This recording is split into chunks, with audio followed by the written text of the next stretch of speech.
over 16 years, we've been building a site that's been called innovative, insightful, and informative. Now there's a new name for it. We're now NBCnews.com. We're going to begin this half hour with those new images of Felix Baumgartner's record-setting supersonic jump. We're going to talk to him live in a moment, but first, more on his incredible achievement. It was a moment 5 years in the making. Felix, disconnect the oxygen hose. On Sunday, October 14th, 43-year-old Felix Baumgartner stepped out onto the edge of his capsule 24 miles above the Earth and jumped into the history books. I wish the world could see what I see. But during his free fall, the former Austrian paratrooper went into an out-of-control spin.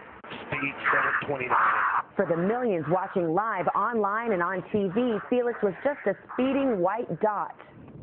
But in this newly released video, which will be seen in an upcoming National Geographic documentary, the view is terrifying. Started spinning so violent, it spun me around in all different axes, and I was always trying to find out how to stop this. Had his specially designed spacesuit torn, it would have meant instant death. During the 4 minutes and 20 seconds of free fall, he reached record-breaking speeds of 833.9 miles per hour, breaking the sound barrier. All the while being closely watched by the team at Red Bull Stratos Mission Control in New Mexico, as well as his family and friends. I had tears in my eyes when I was coming back. His parachute deployed and Felix glided safely back to Earth. And let me tell you, when I was standing there on top of the world, you become so humble. You want to come back alive, because you do not want to die in front of your parents, your girlfriend, and all these people watching this.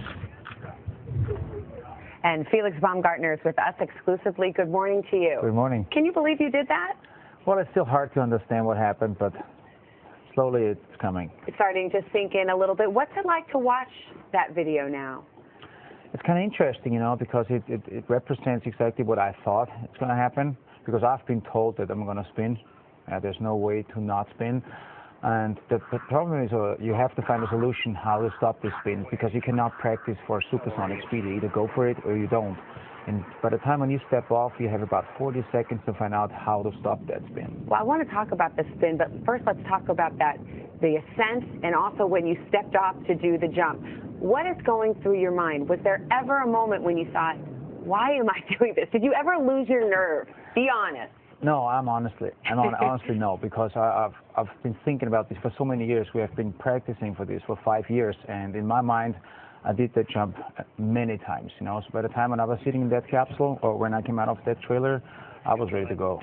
So when you fall into the spin, how does it feel to actually be going through that? I mean, I imagine at the very least you feel dizzy in the most understated thing of the year, yeah.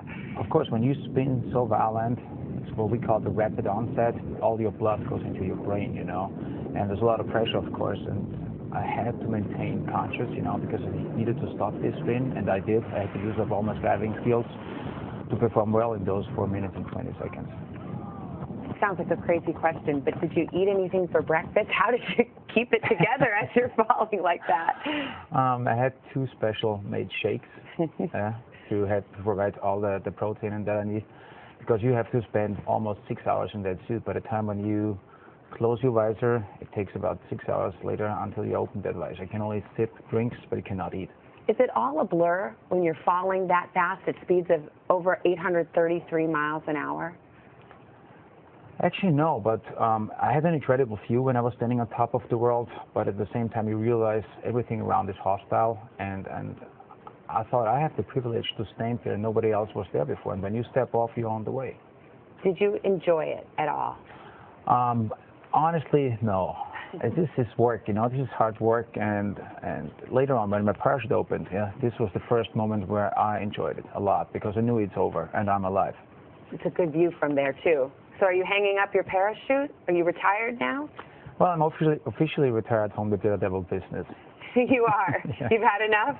I had enough. I did it all. I had enough. All right. It's time to move on. Our stomachs can't take it either. Felix Baumgartner, it's great to have you here in the flesh. Congratulations to you. Thank you very much. What a feat.